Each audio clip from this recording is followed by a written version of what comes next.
Unfair Housing, the Legacy of Redlining in Northeast Ohio. This program is being presented in two parts. In this evening's session, Housing and Justice, Universal, Stable, and Affordable Housing, we're going to focus on efforts underway by the federal government to increase fair housing and equal opportunity. And we will hear the stories of people on the ground here in Northeast Ohio who are working every day to create greater access to stable, affordable housing. For those of you who were able to join us last week, welcome back. For those who missed it, the program is posted on the Real Talk website if you'd like to watch it. And just to recap, last week, the panelists spoke about the legacies of redlining, how we got here, urban renewal and highways, exclusionary zoning, and other public policies and programs that have shaped our communities here in Northeast Ohio. But of course, we know this is an American story, and many of the issues that we see in Northeast Ohio are prevalent elsewhere in the country. We also heard about some of the many ways that our local governments and nonprofits are working to open up opportunities, and more importantly, choices for those who have few, if any, housing choices because of their race, gender, source of income, or other factors. I'll be your moderator for the evening. I'm Seyma Bayram. I'm a journalist and Report for America Fellow at the Akron Beacon Journal. And before we move on, we have to thank Real Talk's incredible community partners and contributors who helped bring this and other important issues into sharp focus. Real Talk is a diversity, equity, and inclusion program that addresses inequities and disparities in education, criminal justice, public health, and democracy. Real Talk is hosted by 4 leagues of women voters in Northeast Ohio: Akron, Hudson, Greater Cleveland, and Kent, in strong partnership with IdeaStream, WKSU, the Akron NAACP, and the Freedom BLOC. Tonight, we especially want to thank the Coalition for Housing and Homelessness in Ohio, and our presenters from from HUD, the Freedom BLOC, Family and Community Services of Kent, and Community Legal Aid. So let's take a look at this evening's discussion. First, we have to acknowledge that April is Fair Housing Month. The Fair Housing Act was signed into law in April of 1968, just about a week after Martin Luther King Jr. was killed in Memphis. Tonight, we are pleased that our very own HUD Secretary, Marcia Fudge, has made available the Deputy Secretary for Fair Housing to talk about the renewed efforts by the federal government to live up to the letter as well as the spirit of the law. Following the keynote, we will shift to the grassroots and hear the stories of people on the ground in Northeast Ohio who are working to ensure that all people have access to housing. They're going to talk about their efforts to work through advocacy, program innovations, and legal channels to ensure renters' rights and housing stability for all, regardless of race, source of income, gender, sexual orientation, and more. Following our presenters, we're going to have a discussion where we take your questions. And finally, we will offer concrete ways that you can take action on a state and local level. We are thrilled to virtually welcome Demetria McCain to Northeast Ohio. She will share with us some ways that the federal government is working to live up to the letter and the spirit of the Fair Housing Act. Demetria McCain serves as the Principal Deputy Assistant Secretary for Fair Housing and Equal Opportunity at the U.S. Department of Housing and Urban Development, HUD. At FHEO, McCain assists HUD's efforts to eliminate housing discrimination, promote economic opportunity, and achieve diverse, inclusive communities. McCain joined HUD following 15 years of service, with 5 as president at the Inclusive Communities Project, a Dallas, Texas-based affordable fair housing nonprofit. Prior to becoming president, she oversaw operations, communications, and ICP's Mobility Assistance Program, a housing mobility program that helps housing choice voucher holders exercise their fair housing rights. Conceived by Demetria, ICP's Voices for Opportunity initiative has provided advocacy training to low-income renters and neighborhood groups of color. Before joining ICP, McCain worked on a USDA Section 515 rural multifamily housing matters at the National Housing Law. She was also a staff attorney for the Neighborhood Legal Services Program of Washington, D.C., assigned to the Southeast office, where her portfolio primarily included landlord tenant matters for low-income renters in private and public housing. She has taught as an adjunct instructor a fair housing and homelessness course to undergraduate Coppin State University students. Without further ado, I'd like to hand the evening over to you, and we're really excited to hear you, Demetria. Thank you so much. Thank you, Seyma. That's great. I appreciate that. Well, hello to everybody, and a special hello from your very own Marcia L. Fudge, our secretary at HUD. We appreciate your lending her to us.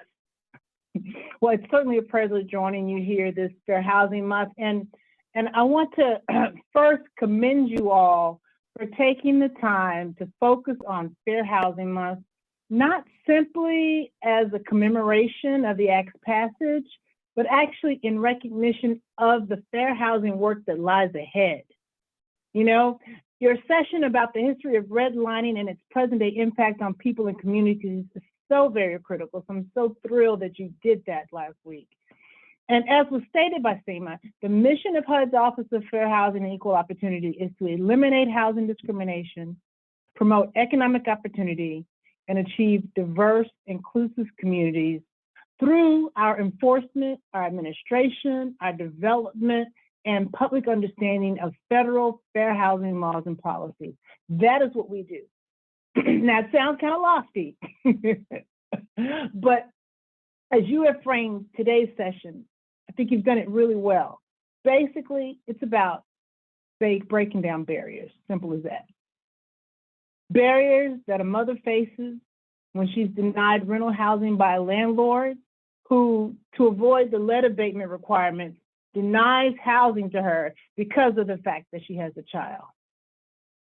Barriers that a Black couple faces while trying to refinance, but receives a home appraisal well below that provided when the appraiser thought the owners of the same home were white. Barriers a woman faces when her request for an emotional support animal is denied by her landlord. Barriers faced by a low-income tenant with the landlord who demands sexual favors in exchange for reduced rent. Barriers faced by a mother and a daughter living in HUD-assisted housing, where most tenants have limited English proficiency, yet the landlord failed to provide translation or interpretation services. And then there's the barrier faced by African-American men evicted because of their race. There's the barrier faced by a transgender woman turned away from an assisted living facility for her gender identity.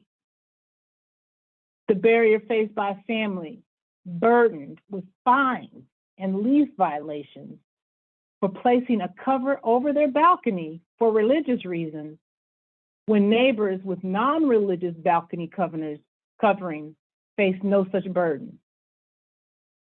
Barriers faced by people of color when a housing provider that receives funds through HUD's Section 8 Housing Assistance Payment Program who uses discriminatory marketing and application processes. These barriers that I just mentioned, they are not hypothetical. And I am not here this evening with you just to speak in hyperbole. These are facts from real people with real problems, fair housing problems. And that is why our Office of Fair Housing and Equal Opportunity exists. Enforcement of the Federal Fair Housing Act and other civil rights laws is one way we do this. Now, I would be remiss if I did not take the time to honor and to remind us about those who helped bring forth one of the later pieces of civil rights legislation. It was mentioned in the opening a little bit, but I'm going to go a little further. At the request of a Chicago-based civil rights group, Reverend Dr. Martin Luther King Jr. turned his attention in the mid-1960s to discrimination that was taking place in the North. We often hear about the South, don't we? This attention focused in large part on the slum and living conditions under which Black people there were forced to live. Now, as part of his focus, he and his family actually moved to Chicago. And it was there that he experienced firsthand the abuses and neglect of people of color. Abuse and neglect that caused harm to both the young and the old. And it was then that we saw Dr. King aggressively push for fair and open housing, integrated housing, and a level playing field for opportunity. Indeed, in this time in Chicago, it included the well-known story of when Dr. King was actually hit in the head by a rock while he was leading a march. But significantly, it helped lead us to what Senator Brooke and Senator Mondale later sponsored, the Fair Housing Act of 1968, a seminal law adopted amidst, as was stated, the morning of Dr. King's death following his assassination. Now, I've taken the time to reflect on this past, but it is important to understand a bit of history if we want to effectively move forward. Now, and to move forward, we must, because discrimination persists. Just last year, President Biden, in his executive order on advancing racial equity and support for underserved communities through the federal government, stated, and I'm going to quote here, "Our country faces converging economic, health, and climate crises that have exposed and exacerbated inequities, while a historic movement for justice has highlighted the unbearable human cost of systemic racism. Our nation deserves an ambitious whole of government equity agenda that matches the scale of the opportunities and challenges that we face." Close quote. While the number of calls to fair housing complaint lines have significantly increased over the past year during the pandemic, our agency, HUD, has made available over $19 million in American Rescue Plan funds to our nonprofit fair housing partners as they address the impacts that the pandemic has had when it comes to housing discrimination. And work on systemic issues cannot be ignored either. In fact, President Biden, through a memo specifically directed to HUD, and now this was actually just a few days after the memo I just the executive order I just referenced, the memo specifically directed at HUD made it clear, and I quote, "During the 20th century, federal, state, and local governments systematically implemented racially discriminatory housing policies that contributed to segregated neighborhoods and inhibited equal opportunity and the chance to build wealth for Black, Latinx, Asian American and Pacific Islander and Native American families and other underserved communities. Ongoing legacies of residential segregation and discrimination remain ever present in our society. These include a racial gap in home ownership, a persistent undervaluation of properties owned by families of color, a disproportionate burden of pollution and exposure to the impacts of climate change in communities of color, and systemic barriers to safe, accessible, and affordable housing for people of color, immigrants, individuals with disabilities, and lesbian, gay, bisexual, transgender, gender nonconforming, and queer LGBTQ plus individuals." Close quote. He went on to say, "It is the policy of the administration that the federal government shall work with communities like yours, to end housing discrimination, to provide redress to those who've experienced housing discrimination, to eliminate racial bias and forms of discrimination in all stages of home buying and renting, to lift barriers that restrict housing and neighborhood choice." You hear that word, barriers? "To promote diverse and inclusive communities, to ensure sufficient physically accessible housing, and to secure equal access to housing opportunities for all. The Secretary should take any necessary steps as appropriate and consistent with applicable law to implement the Fair Housing Act's requirements that HUD administers programs in a manner that affirmatively furthers fair housing. Close quote. Now, as many of you know, the duty for HUD and its grantees to affirmatively further fair housing remains the lesser known provision of the Fair Housing Act. But it is one of immense possibilities, because to affirmatively further fair housing is not simply staying clear of discriminatory housing practices. It's way more than that. It's about the state government, the local government, and housing authorities taking proactive steps to help us achieve the fair and open housing and equal opportunity that Dr. King and the advocates who birthed the Fair Housing Act were talking about. So in 2015, HUD designed and published a rule to give life to this very long overlooked requirement. But that rule was washed away by the prior administration. However, in June 2021, under new leadership, HUD published an interim final rule to immediately restore the implementation of the Fair Housing Act's affirmatively furthering fair housing requirement. In the interim, we had an interim final rule that we provided, and that provided a robust definition of the duty to affirmatively further fair housing, to which many HUD grantees, like states and localities and housing authorities, must certify compliance. Now, under this restored affirmatively furthering fair housing regulatory definition, municipalities and other funding recipients who must regularly certify will commit to taking steps to remedy their very unique housing issues in their communities. And to support this compliance, HUD restored the technical assistance materials for fair housing planning. So that's on us. That's what we provide now. Again, I should say. Following July 31st, 2021, that effective date there, HUD began making available, actually on a voluntary basis, to funding recipients, stating that they can utilize this help in these tools to identify their fair housing concerns, the ones that exist locally, and take steps to remedy them, that they can start doing that now on a voluntary basis as we redraft the rule, the original rule.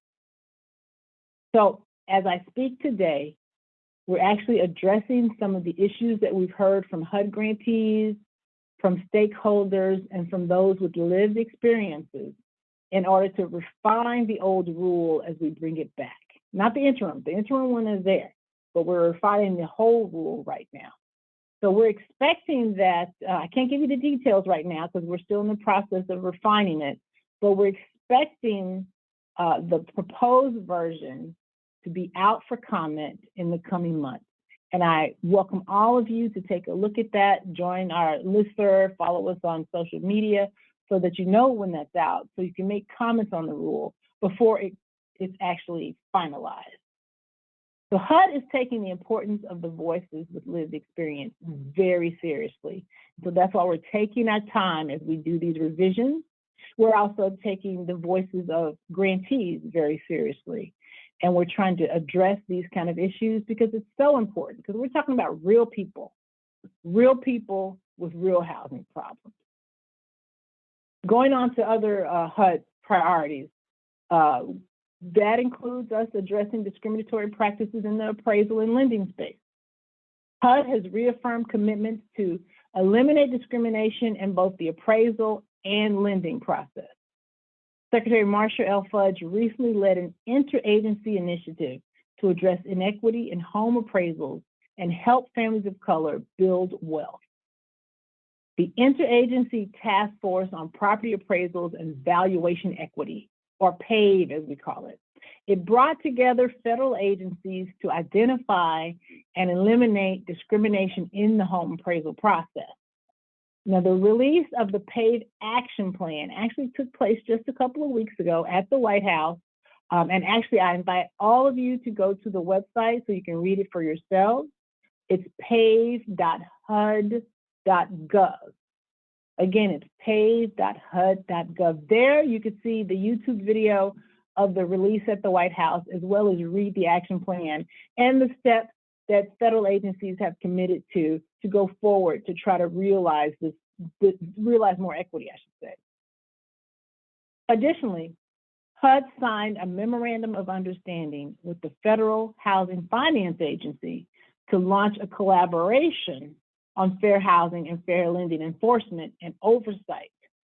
So while each of us have different authorities and different directives, you might say, we've come together to share data, to share information. Our office on the fair housing side, their office on the fair lending side, to provide kind of more robust engagement and oversight of lending practices. Now, as another priority, HUD issued its discriminatory effects notice of proposed rulemaking, which proposes to rescind that previous administration's 2020 disparate impact rule and actually restore the 2013 discriminatory effects impact rule. Now, HUD believes the 2013 version is really more consistent with the decades of case law and actually better effectuates the Act's broad remedial purpose of actually eradicating unnecessary discriminatory practices from the housing market. So restoring the 2013 discriminatory effects rule will actually allow HUD, as well as private litigants, to challenge policies that unnecessarily exclude people from housing opportunities. And it supports the Biden and Harris administration's policy goal of a housing market that is free from both intentional discrimination and policies and practices that have unjustified discriminatory effects. And that final rule is expected in the coming months as well. Going back to February 11th, 2021, HUD announced that it would direct our office, as well as HUD-funded fair housing partners, to enforce the Fair Housing Act to prohibit discrimination based on gender identity and sexual orientation. Now, this is really consistent with President Biden's Executive Order 13988, as well as the Supreme Court's ruling in Bostock versus Clayton County. Now, this action is significant because it advances equal access to housing and it provides protection to a broader community that really has historically been subjected to discrimination. Speaking of equal access, HUD announced in April 2021, just a year ago, that 9 leading public housing authorities will participate in HUD's new Housing Choice Voucher Community Choice Demonstration. And through the demonstration, these sites will provide over 10,000 families with children better access to low poverty neighborhoods with high performing schools and other strong community resources. Participating regions represent diverse housing markets, diverse population sizes, diverse local laws regarding source of income and non-discrimination, and diverse experiences in implementing housing mobility programs. In fact, your very own Cuyahoga County Housing Authority is actually one of the participating programs. And as our public and Indian housing colleagues at HUD carry out this demonstration, HUD is keenly aware of how zoning and source of income discrimination can stifle the ability of residents to have access to housing and community conditions where they believe they would best thrive. Importantly, Ohio's, or I should say Cleveland's very own HUD Secretary Marshall Fudge issued just last week a memo to HUD program offices entitled Eliminating Barriers That May Unnecessarily Prevent Individuals with Criminal Histories from Participating in HUD Programs. This memorandum seeks to ensure that our own programs actually align with the HUD guidance that was issued in 2016 regarding application of the Fair Housing Act standards to the use of criminal records by providers of housing and real estate transactions. You see, as Secretary Fudge says, it's a new day at HUD. We have a number of things in the pipeline in an effort to push this rock up this hill, in an effort to actually address the harms that people are currently experiencing while preventing future harms. Yet there's a lot to do, and if we are going to significantly decrease discriminatory housing policies and practices, we're going to need you. We can't do it without you. At SHEO, we often say that fair housing is more than just words. So now we're hoping that you join us so that we can ensure that fair housing is more than just words. Thank you. Thank you for having me. Wish I could be there in person. And it sounds like you have a really rich program that you're going to be having today. So thank you very much. Thank you, Seyma. Thank you so much, Deputy Secretary. I really appreciate the scenarios you presented us with, and especially your emphasis on the importance of addressing climate change, which we know is going to exacerbate these longstanding racial disparities in access to safe and affordable housing. I'm so curious to know how the Fair Housing Act and affirmatively furthering fair housing are addressing that issue in particular. If you would like to learn more about the Fair Housing Act and affirmatively furthering fair housing, there's some excellent resources on our website. I noticed some links also being posted in the chat. Now we're going to hear from Dee McCall, who will talk about her work as a housing organizer with the Freedom BLOC in the Akron area. Dee is leading the Housing is Right Coalition in Akron, Ohio, and she's building tenant unions in the apartment complexes and neighborhoods across the city. She has developed a women's re-entry program functioning out of the front porch for the last 4 years that's intentionally created for women and by women that were directly impacted. Dee graduated from the University of Akron with a Bachelor's of Science in Multidisciplinary Studies with a focus of history, sociology, and leadership. She also served in the Ohio National Guard for 11 years and deployed to Kuwait and Bahrain in 2011 and 2012. Thank you so much, Dee, for being here with us this evening, and I'll hand it over to you. Hello and good evening, everyone. Thank you for joining us this evening. So I just want to let you all know that Housing is a Coalition. Housing is a Right Coalition. However, we at the Freedom BLOC believe that those closest to the pain needs to be closest to the power in order for structural change to come to fruition. We must first heal our communities in a way that allows new leaders to emerge and become more involved civically. Grassroots organizing will be the foundation of ensuring that Black and poor people are treated with humanity and dignity. We believe that housing is a human right, and everyone deserves an affordable, clean, and safe place to call home. In the last session of our Unreal Talk, they identified that what housing impacts, which they said is the access to the quality schools, access to healthy foods, access to jobs, and access to healthcare. And where you live impacts your life outcomes, the upward mobility, and your exposure to environmental hazards. So I have been organizing across Akron for the last 8 months, and we have been in conversation with anybody who is anybody dealing within housing. And we have come to identify that no one speaks to anybody. When it comes to city council, county council, the HUD representative of the region, or just within the different departments. So we are learning to understand that they say what they have access to and what their efforts are going towards, but yet the follow-up to that has yet to be resolved. So the issues that were brought about on a national scale, because the issues that are going on in Akron is also a mirror of what is going on across the nation. The Secretary Demetria, or Deputy Secretary Demetria, identified many things in her conversation with us on the barriers. Because she is a HUD representative, and for her to identify the barriers is pretty interesting, because us as the people on the ground are also identifying these same barriers that we continue to identify.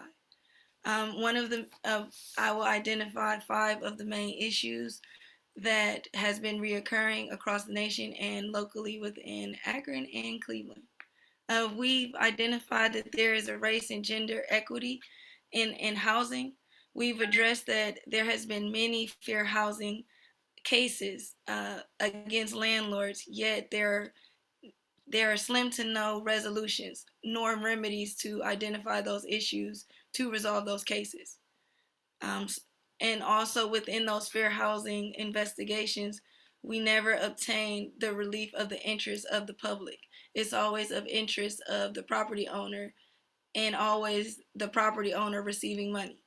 So when it comes to putting the people first, it doesn't seem as though the people are truly being placed at the forefront. We also like to hold the landlords accountable for breaching their agreements within the tenants and within HUD. There's a certain housing quality standard that should be upheld. Yet, when Demetria McCain mentioned Dr. King in the 60s identifying the housing discrimination, those 1960 issues are still happening in 2022. And it's the same structures. It just delayed the issue. So, a representative of HUD identified things and a timeline to still nothing to be resolved. So, I go back to say that we want to hold landlords accountable for breaching agreements with the tenants and HUD. We want to improve the process and transparency around debarring, suspending, and just the denial of participation for landlords and property managers who breach housing assistance payment contracts, fair housing laws, and continuously failing the REAC inspections. And within multifamily housing, we have to discuss the current procedures around the enforcement actions within the subsidy abatements and the replacement of management agents, because the actual engaging of holding people and landlords accountable for giving these individuals quality housing is just ridiculous. No one holds them accountable, yet they continue to get paid. So we need to figure something out here together as the people. We also would like to end the criminalization of people experiencing homelessness on a national level and on a local level. We as organizers and organizations that deals within housing or even dealing within the community have to spread the awareness through press releases and guidance and just public speaking engagements, because a lot of people do not know their rights, and people don't understand that they have the ability to complain about having their roof being caved in or their toilet not working. So we would like to create true consequences for the jurisdictions that continue to criminalize people and convert HUD funding into resources for people who have been criminalized because of their housing circumstance. And we will also like to have a true assessment of local laws and policies to create guidance and specific strategies created with community members for ending criminalization of homelessness to HUD and grantees. Now, when Secretary Demetria McCain was on the call just identifying the barriers and identified that she put 19 million towards housing, we need billions and trillions. That's like pennies on a dollar. So I just need us to understand that 19 million is truly not enough. When we go into situations, we really need to go into the situations with understanding. We can create a new housing complex, one that was recently created in Akron, Ohio, Stony Point Commons. It houses 32 units, and that cost $11.7 million. So $19 million is truly not impactful. She identified so many different groups who truly can be impacted within fair housing, yet we complain about on a national scale now. We complain about all of the issues that she has identified. So we want to bring truth to the table and really hold people accountable. And what I brought, I'm sorry, I have one more point. Actually, a couple. We want to bring attention to prioritizing access to housing for the lowest income tenants. We've identified that we need more targeted programming so that the lowest income families are not competing for spots with higher income families, even in affordable housing. It's truly a lack of affordable housing on just the average scale. And when we identify those who are formerly incarcerated, it adds another barrier to the game.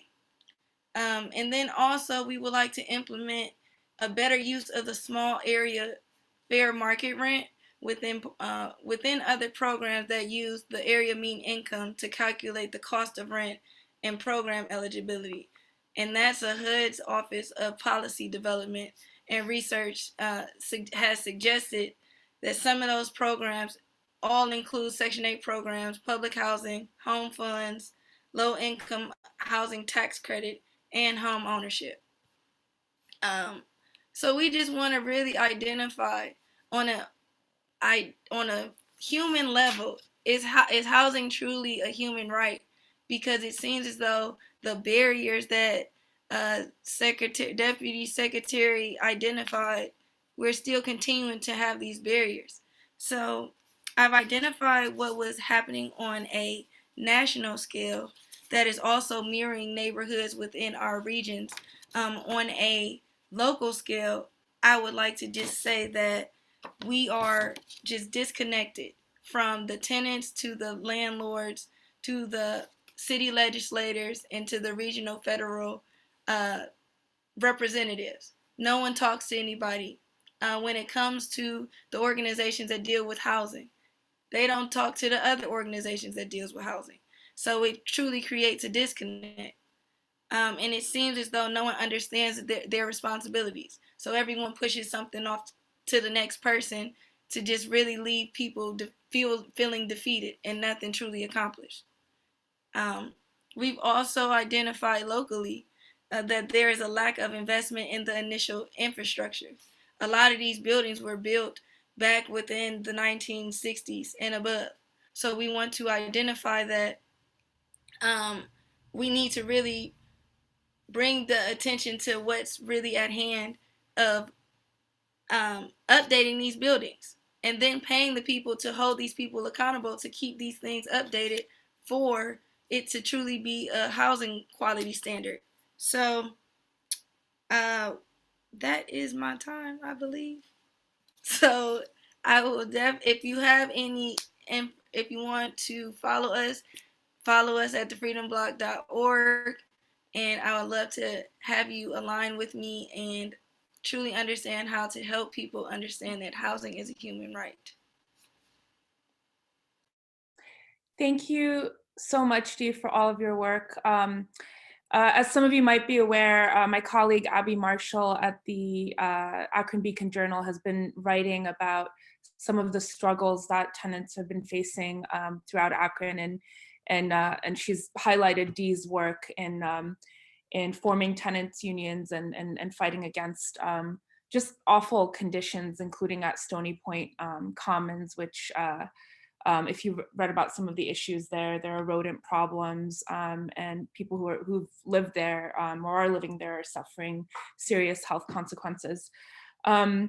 I was also just really struck by some of your work, Dee, in working specifically with women facing housing insecurity. And just last week, I spoke with Dr. Angela Neal Barnett. She's a psychologist and Kent State University professor who's been leading research into PTSD and chronic stress rates in pregnant women. We know that it's significantly higher among Black women, Black pregnant women than white women. And she's been working on the link between PTSD and infant mortality, like mothers having the PTSD and infant mortality. And Dr. Neil Barnett pointed out that housing insecurity was a leading contributor to the chronic stress and PTSD that Black pregnant women face. So I just thought that was really interesting. First time hearing about it, and just shows us, all of the different ways that housing impacts our lives. So next up, we have Matthew Slater. Matt Slater will talk about how his organization is working to provide housing for homeless veterans, particularly women veterans. Mr. Slater has worked in several different capacities for Family and Community Services, Inc., a private nonprofit organization in Northeast Ohio. Mr. Slater began his career as a part-time housing monitor at one of Family and Community Services homeless shelters. In less than a year, he was promoted to a full-time position administering grants to individuals and families who were being evicted, had utility disconnections, or who were seeking affordable housing. In 2005, Mr. Slater was approached by the executive director to assist in the development of new programming to provide assistance for homeless veterans. This program was realized as a 90-day, 8-bed emergency shelter called the Freedom House.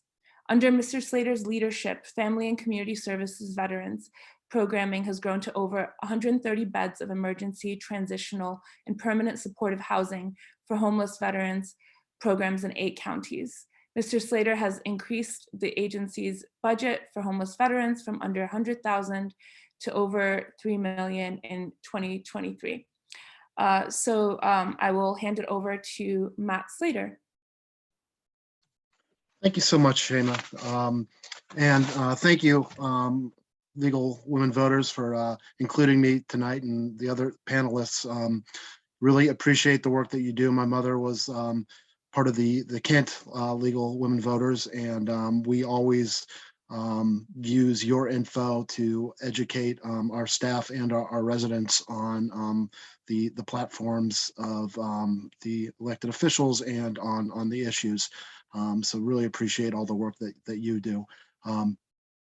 As Seyma just mentioned, I work for Family Community Services, and there's our mission statement, and it's in a lot of ways unlike many other nonprofits in just the broad continuum of services that we provide. Next slide.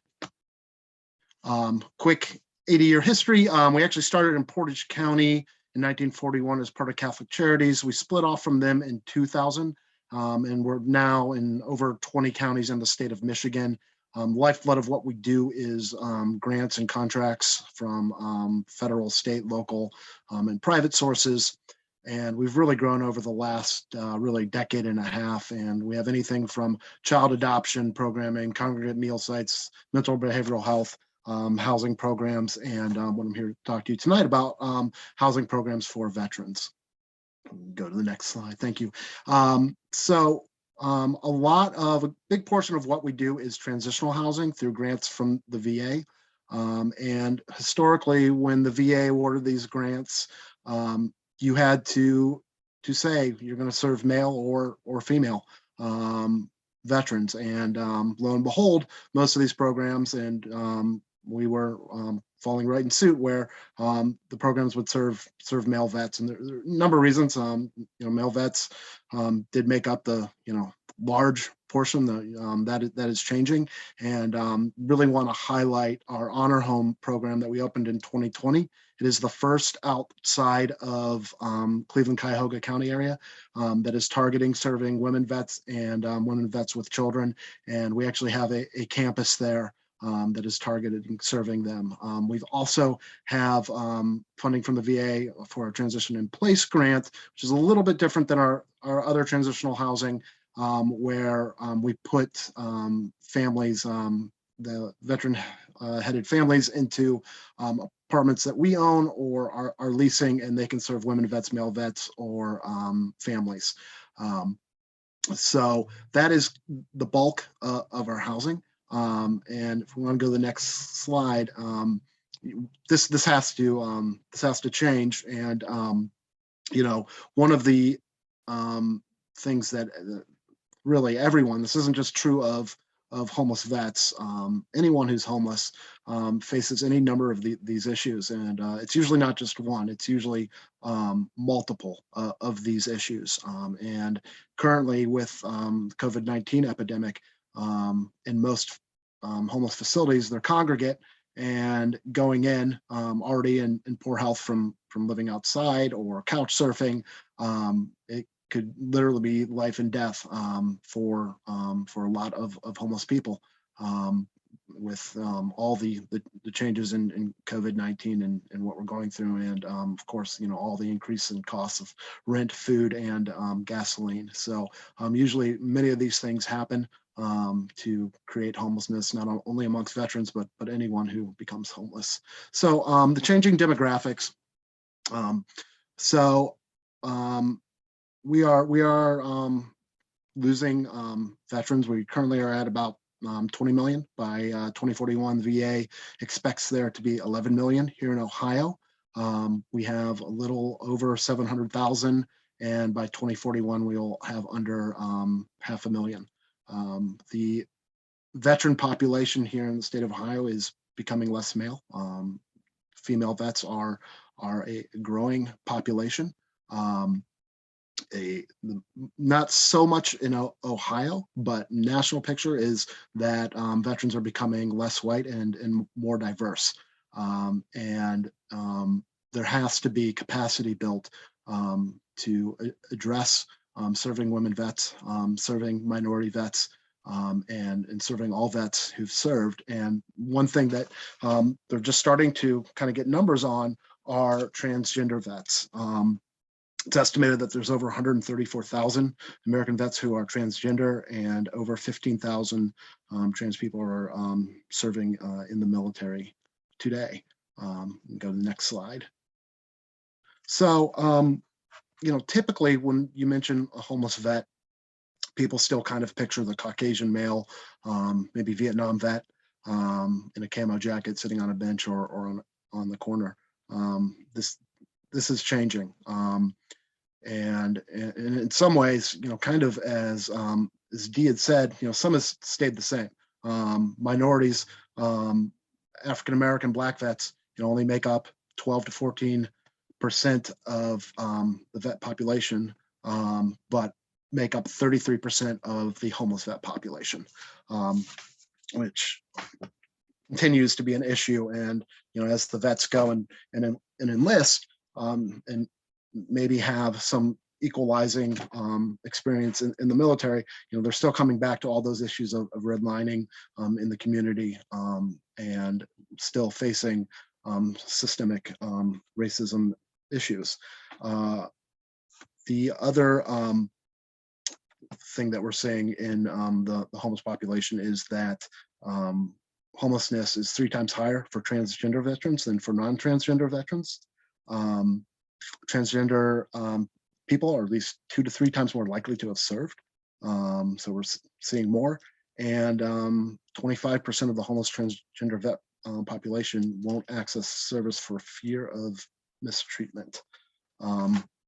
Women vets are the fastest growing homeless population. They've grown from 2% of the homeless vet population to 8%, in some places 10% of the homeless vet population. And there's a number of reasons why this is happening, and kind of hearing a little bit more about it, but don't know that it's getting better, is military sexual trauma. Women vets are still 1 in 16, and 1 in 143 men are estimated to experience sexual assault within the Department of Defense. 1 in 4 women and 1 in 16 are estimated to experience sexual harassment in their time in the military. I think most notable in 2019, The Military Services and National Guard Bureau processed and investigated over 1,600 formal and informal complaints of sexual harassment. And however, in an anonymous survey, 119,000 individuals reported experiencing sexual harassment in the previous 12 months. So creates a number of traumas that our service members are facing. And it's not just single Caucasian males. We're seeing women vets, we are seeing transgender vets. And the issue is we haven't always had the capacity or space to serve them. And that is absolutely something that has to change. We have to, as the demographics change, it is really vital that we target programming and resources accordingly. It's really vital that we get our staff and community trained to help those who have fear or hesitancy for reaching out for help from suffering that abuse within their military service, that we get them to come in and get help. And so we have to do that by targeting, doing different type of programming, addressing trauma, not only through talk therapy, but for things like we're doing with vets like art therapy, music therapy.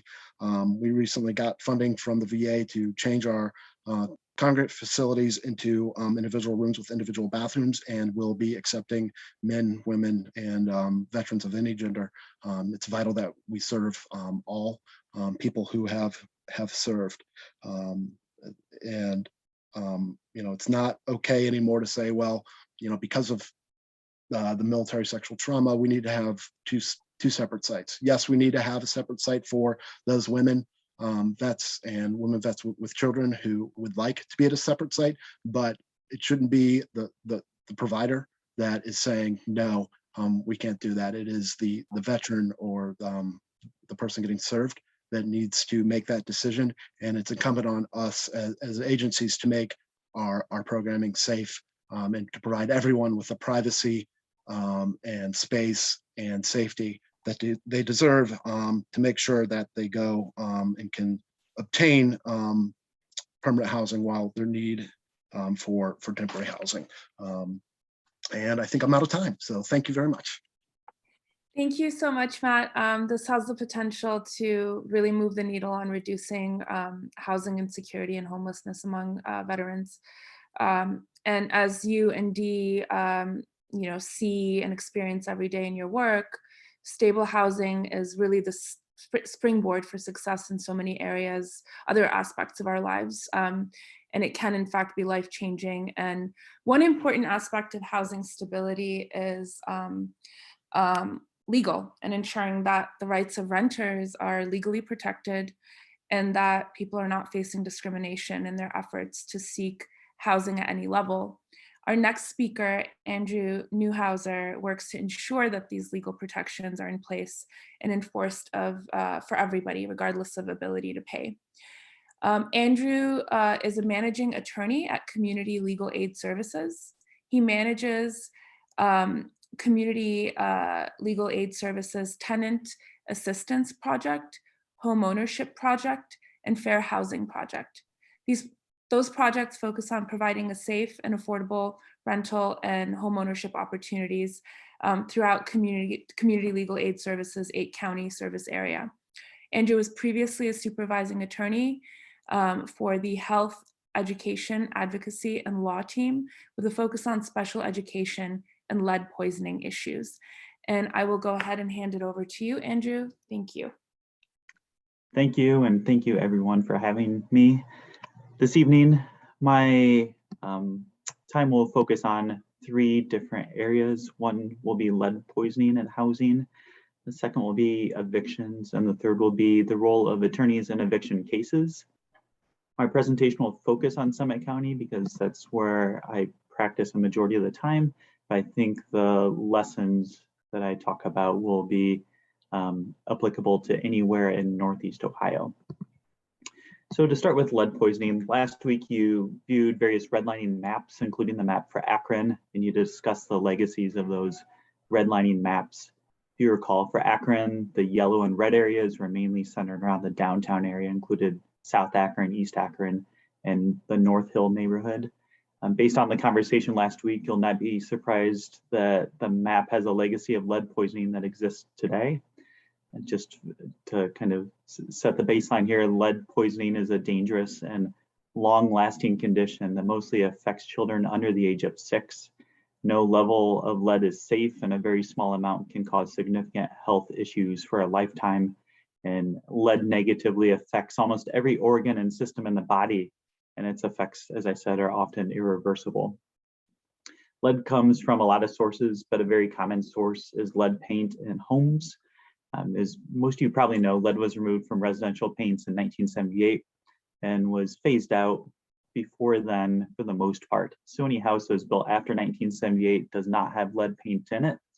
One of the issues we see in Summit County and Northeast Ohio in general is that our older housing stock provides a lot of opportunities for children to be lead poisoned. So nationwide, about 53% of houses were built before 1980. That's the data the Census Bureau has, which we use as a proxy for 1978. So it's 53% nationwide. In Ohio, it's about 66%. In Summit County as a whole, it's about 70% of houses were built before 1980. And in Akron itself, 84% of the houses were built before 1980. So the old housing stock, as I said, produces a lot of opportunities for children to be lead poisoned. Children are normally tested at their 12 and 24-month checkups. In Ohio in 2019, which is the year I'm looking at, the most recent year, because COVID has kind of made it difficult for some children to get to their pediatricians. So in 2019, about 165,000 children under the age of 6 were tested for lead, and right about 3% of those children tested positive for or at the level of lead poisoned for in their blood, according to the rules in Ohio. So that's a level of 5 or above. And that's about 5,000 children that were lead poisoned in that year alone. The first slide that's up there, and the next few slides show the relationship between lead poisoning, redlining, and race. The first slide shows the lead poisoning cases in Summit County from 2014 and 2019. As you can see, most of the cases are in Akron itself. That next slide shows the same information, just zoomed in on Akron. And as you can see, the largest concentration of these cases are in the North Hill area of Akron and then West Akron. That third slide takes that same information and overlays it with the racial concentration in the various neighborhoods in Akron. As you can see, North Hill, which is just north of downtown, has a large Asian population.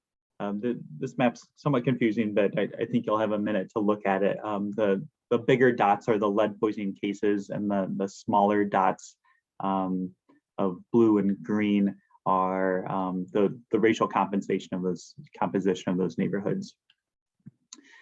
So, as I said, North Hill has a large Asian population. Historically, this area has been a neighborhood in which immigrants and refugees live, and that's true today. The neighborhood is home to most of Akron's Bhutanese refugee population, and West Akron, which is just west of downtown, contains some of the census tracts with the highest percentages of Black residents.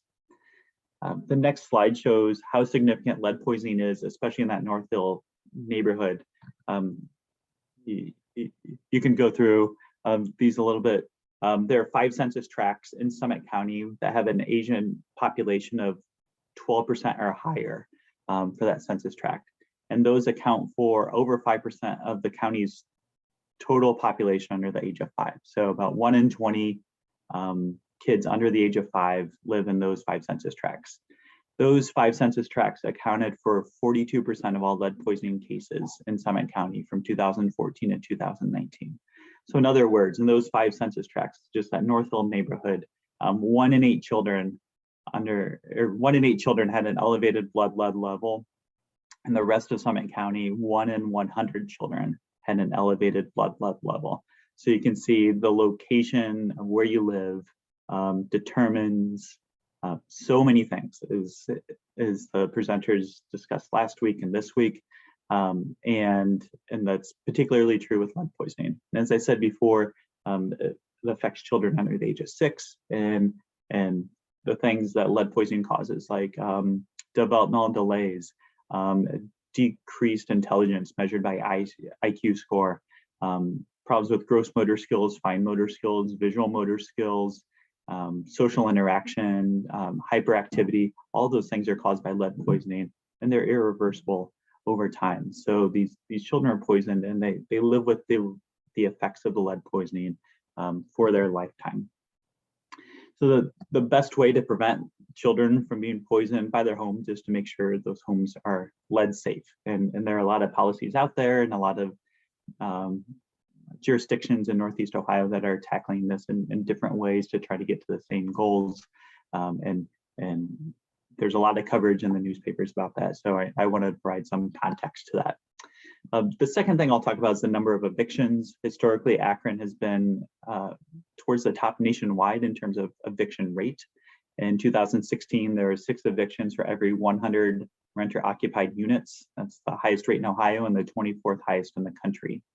Pre-pandemic, Akron Municipal Court, which covers Akron and several surrounding areas, averaged about 300 eviction filings per month, or about 14 every date the court was open. The other 2 municipal courts in Summit County, Barberton covers the southern part of the county, Stowe Municipal Court covers the northern part of the county. Those averaged about 100 combined eviction filings every month. So about 5 or so a day for each day the court was open. Those numbers dropped during the pandemic, in part because policies that are no longer in effect, and in part because of rental assistance funds that kept tenants in their homes and kept landlords in business. For the first few months in 2022, you can see that the numbers are going back towards pre-pandemic levels. The pandemic created a window to try various policies that can prevent evictions. Some of those clearly worked. The rental assistance program that United Way and Community Action have put on in Summit County has done a tremendous job of getting money out to landlords on behalf of tenants to prevent evictions. It's one of the best examples of that happening nationwide. So those policies have worked, but that money's not going to be there forever. Some policies like Akron's pay to stay law, which went into effect last May, are in place permanently. But it's important to keep in mind in the upcoming months whether there'll continue to be policies that prevent evictions, and what we can do as a community to keep eviction filings from reaching their pre-pandemic levels, like it looks like they will fairly soon.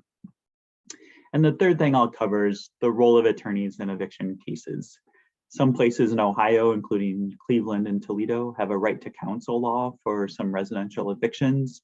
Evictions are a stark example of the inequities in the justice system. Landlords can usually afford attorneys, although some choose not to hire one. On the other hand, tenants who usually are facing eviction due to non-payment of rent rarely have the resources to hire an attorney. In Cleveland, its right to counsel program has been able to provide a positive outcome, such as preventing the eviction or providing more than 30 days for the tenant to move, or lowering monetary damages in about 90% of the cases they handle. From our experience at Community Legal Aid, tenants without counsel are rarely able to achieve any of these outcomes. With that in mind, I looked at the role of attorneys in eviction cases in Akron Municipal Court for 2020 and the first half of 2021. So from January 2020 through June 2021. The results are on the screen there. In about 80% of the cases, a landlord had an attorney, and 11% or 11.8% of the cases, the tenant had an attorney. So a landlord is 8 times more likely to have an attorney than the tenant. In 10% of the cases, both parties had an attorney, and in 17% of the cases, neither party had an attorney, which causes difficulties for courts to kind of maneuver things when both parties are unrepresented.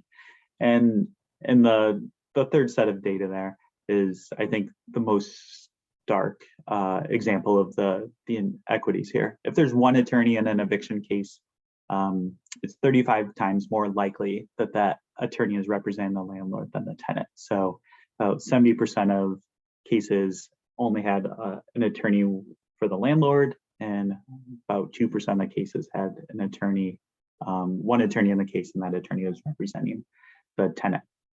There's no one-size-fits-all program for right to counsel, and Toledo and Cleveland have different models to achieve similar goals. However, these differing models provide interesting experiments on how to prevent the worst effective evictions, which we've talked about in this session and in the previous session last week, especially from hitting the most vulnerable families in our community. So with that, I will turn it back over to our moderator. Thank you very much. Thank you so much, Andrew. I know that for all of our speakers, what we've heard today is just the tip of the iceberg of the many stories that you all hear every day in your work. And now it's my pleasure to welcome everybody to the table for a real talk about unfair housing. We'd love to take some questions now from our attendees. I know we've got a few lined up, but before we get to them, I'd love to just start with our first question. Andrew, Dee, and Matt, you spoke of innovative, urgent programs and efforts that you and your organizations are leading. And we'd love to know, how have you involved the people you serve in designing these programs? So I know one thing that we've done is we've done focus groups. So we actually worked with Goodyear Marketing to do focus groups where we made sure there was no staff around so that the residents could kind of talk freely about what parts they liked about the programming and what they didn't. And we partnered with Kent State University to help us kind of put together that what questionnaires and Goodyear Marketing to help reflect. And that's definitely something that I want to do more of. And I already reached out to Dee on LinkedIn. You talk about people not knowing each other. I'm like ashamed that we haven't met yet in the Akron area. Definitely want your help in reaching out to more of our vets and seeing what we can do to provide better housing for what we're doing. And Andrew or Dee, would you like to speak a little bit about your approach and how you involve the people that you serve in designing the programs that you're involved in? Go ahead, Dee. All right. So for the Freedom Block, we really just try to organize within each unit, within each complex, and then we hold a leadership meeting every second Saturday of the month, just to equip them with the understanding of what are their rights and how, when organizing, they're more powerful in a group than alone. And then we mainly organize around just their disdains for management, or just the follow-up within their complaints, or just in any of their complaints being addressed. So they're already just upset to just be there. So now they're just trying to figure out that because they have no other options of housing, how can they just hold their landlords accountable? And we've been organizing around just that.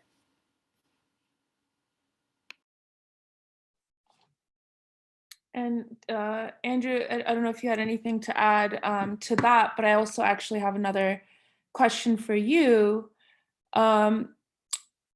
Could you talk a little bit about statewide right to counsel laws? Sure. There was one bill introduced last week, I believe, to provide some funding on a statewide basis for the right to counsel.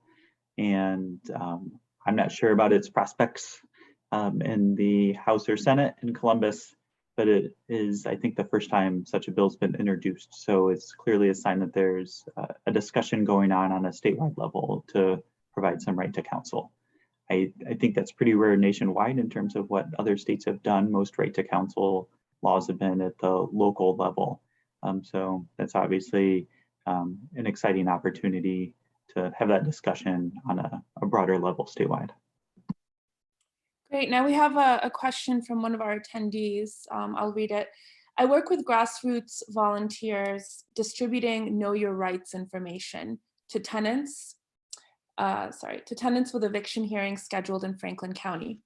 One issue I've come to understand is for renters to access legal assistance, they must have an eviction hearing scheduled.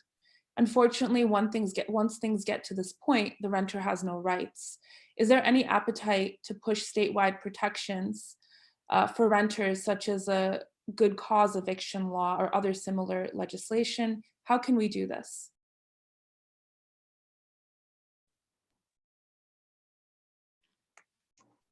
I don't know if there's a push to modify the existing Ohio landlord-tenant laws to provide a good cause standard or anything like that. The current Ohio Landlord-Tenant Act was put in place in the early 70s and has remained fairly static since then. So it's it'd be unexpected if there's a significant change like the one the questioner mentioned. Great, thank you. Another question we have is Northeast Ohio. It's one of the most highly segregated regions in the country. How do you think Northeast Ohio might look different if we had adhered to the letter and spirit of the Fair Housing Act of 1968?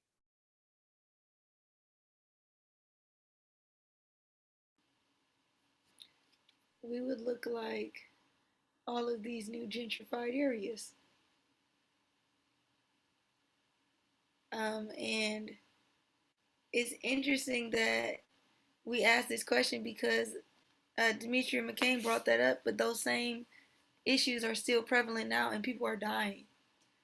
So it would be a place where people aren't dying and housing being a human right, and not people fighting over quality housing.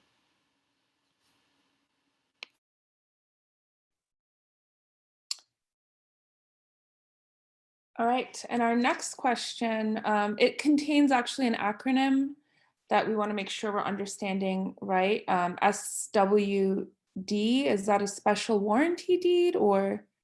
Well, let me just read the question. And if the person who asked this question, Terry, if you could specify exactly what you mean by that acronym, that would be great. Got it. Okay. All right. Okay. All right. What is the percentage of students with disabilities identified due to this in our area? Is it usually an underlying condition that is not identified appropriately, but possibly identified under another category?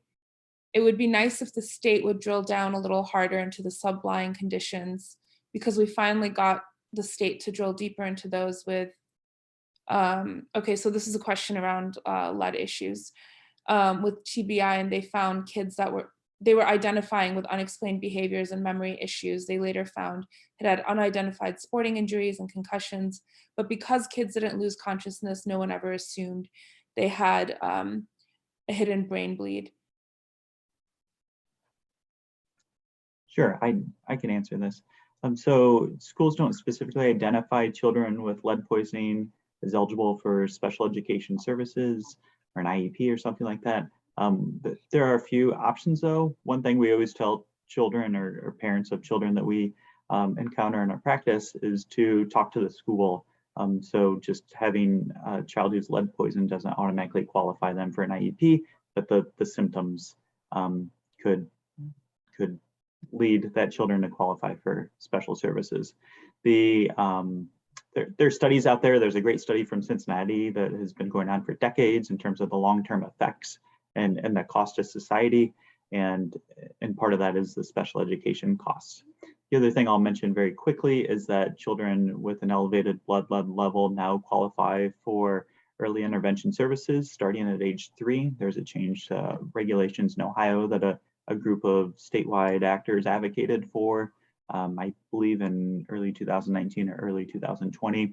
And so any child who now has an elevated blood lead level automatically qualifies for services through their county board of developmental disabilities or similar organization. So that's definitely one avenue to start getting those early services in place for a child starting at age 3 and sometimes earlier than that.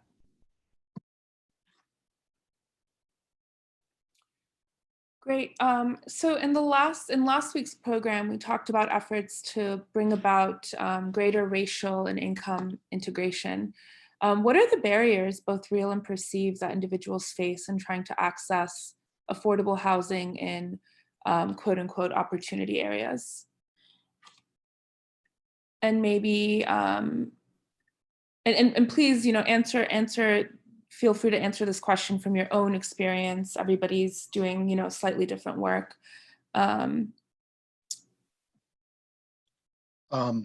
So I think one of the big issues is just it's a nationwide problem. We don't have enough affordable housing, and we certainly don't have enough affordable, secure, safe, and good, decent housing. We can't just we have to make sure that what we're building meets all that criteria, and it's really hard to do in the current climate. We just had a project where the cost of lumber went up almost 400% from when so it's really with COVID-19 and it's causing all types of issues. But Dee pointed out, like 19 million, it's not going to get the job done. We have to do more. We have to, because and the fact is that housing is healthcare. Housing, people don't realize it saves communities money, right? Because it keeps people out of our ERs, it keeps people out of our legal system. But we have to make sure that we don't fall back into creating substandard housing, and only certain people in our community have to live there. So yeah, it's complicated. It was exciting to hear about what Akron's doing and how they're looking at the Interbelt, and we need people like Dee and Andrew and Fair Housing and everyone in the communities to come together to push to make sure that we don't go back to those old ways. Dee, would you like to talk about some of the barriers, both real and perceived, that people face in trying to access affordable housing? Yes, I would say that getting to the true people that can assist them, when they say they call HUD, they don't identify that there are many departments within HUD. And depending on what type of voucher that they're on, it's not necessarily an easy way to get to that process. Just for myself, identifying that no one talks to anybody. So I have recently, last month actually, was on a call nationally with Secretary Marsha Fudge. Then also spoke to the people within multifamily housing, literally spoke to everybody and brought the attention to certain issues that still have yet to be resolved. So we're identifying that even when we do identify the issues, they shortcut it to save the coin, or to make sure that the head guy in charge is getting a bigger payout in the beginning. And the facade that is portrayed is, you call this number and you will get your issues fixed. Yet they don't identify the many loops that one has to go through. And also on another level of not identifying just the mental health aspect of the people that are living in these unsafe housing spaces. A lot of these people are experiencing trauma, grief, anxiety, depression, and truly fear, because a lot of these spaces are unsafe because the housing is unsafe. So it only reflects the tenants. So it creates an unsafe space that welcomes violence because there's no safety. No one is truly investing in these infrastructures, and they're still getting payouts. So they're perpetuating slums and creating generations of disenfranchised people. And they've done studies. They've identified red lines. They're paying so much money into these studies, yet if you take that money and just build a structure, create wraparound services to truly help that community to be an actual community, things will really make sense. However, a lot of these issues are just words. Demetria McCain identified all of she projected literally everything that she's saying. Yes, she's using just words. 19 million, we need 19 trillion. So it's just like we have to identify the truth at hand. So yes, I say all of that to say that.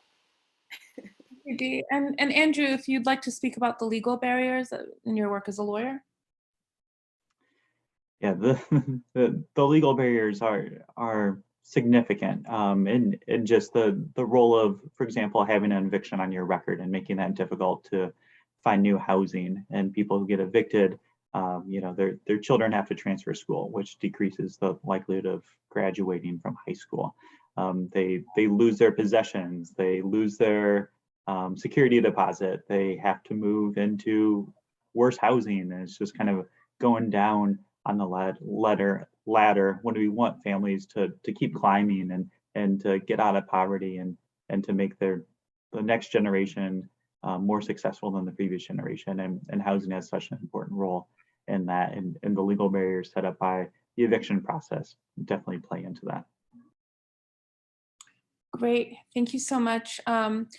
And we have a question from one of our attendees that touches on some of the conversations from last week that Jason Segedy, the current urban planner of Akron, spoke about. So with the determination that Route 59, the Akron Inner Belt in Akron is the highway to nowhere, wouldn't it be fair and reasonable to build housing on that inner belt?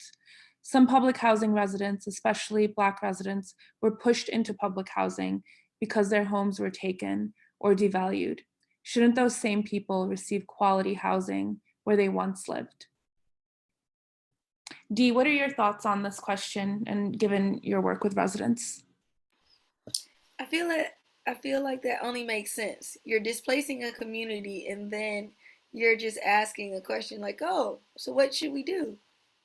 You should replace what you destroyed, because now we're just staring at empty space. So I feel as though if we were to go into other people's neighborhoods and do the same thing, it would truly be an uproar. They may just, run up in your house. So it is very interesting how it's interesting how you would destroy someone's neighborhood and then ask the question like, oh, should we put another neighborhood here because we don't use it? So yeah, just think it's kind of pointless. Would anybody else like to respond to that question?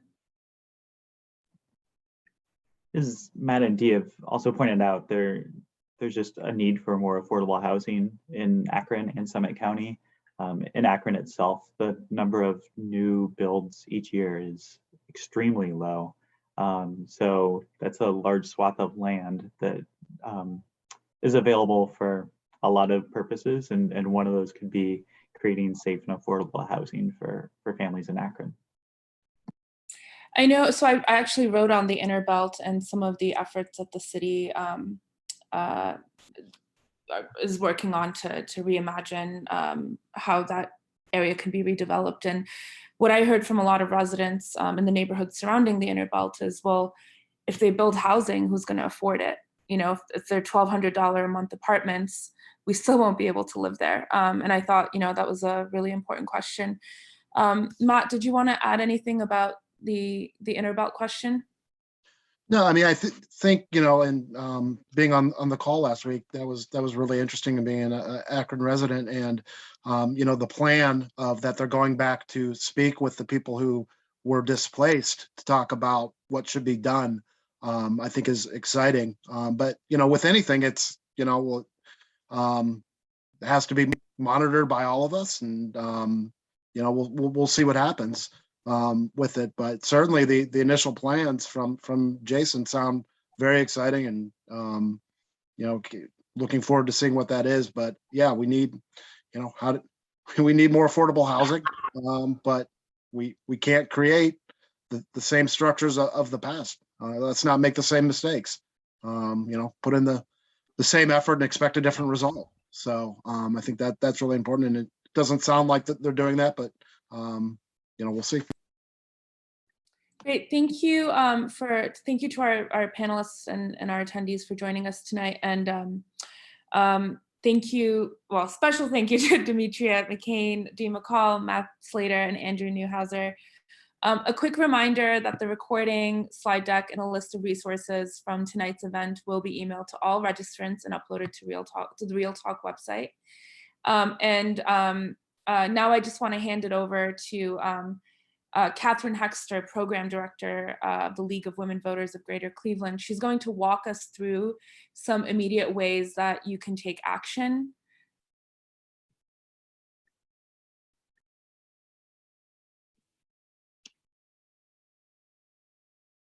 Thank you, Seyma. I'm just going to go through these very quickly, but I first want to really thank our terrific team of presenters tonight, and I want to thank Seyma for doing a great job of moderating the program. We really wanted to bring this issue to this venue because this is a regional issue. As all of our speakers have talked about, you can't address this issue unless you work on a regional scale. But there are some things that you can do in your own communities to open up more housing opportunities. There's many actions you can take. First of all, you can attend your council meetings and learn what your zoning and land use codes say. Is affordable housing able to be built in your own community? Do you have protections in place for renters? Do you have anti-discrimination laws on the books in your community? Are they being enforced? It's not enough to just have them on the books. You have to enforce them. And are people being welcomed and included in your communities? These are all things you can do at the local level. And you can also connect people with ways to get help through some of the links that we have in this slide. At the state level, you can join us in advocating for more money at the state level for affordable housing. The state has a lot of resources right now, many from the federal government, including ARPA and the infrastructure funds, and even there's a small increase in federal funding. As Dee mentioned, it's not enough, but there is a small increase for affordable housing. Have your organization sign on to the Ohio letter to have some of these funds dedicated to affordable housing and to helping homeless individuals in Ohio. Write to your state legislatures to get more state money dedicated to these purposes. And the second point here relates directly to one of the questions. We need to advocate at the state level for more tenant protections on a statewide basis so that individual communities don't have to pass these laws and enforce them on their own. And at the federal level,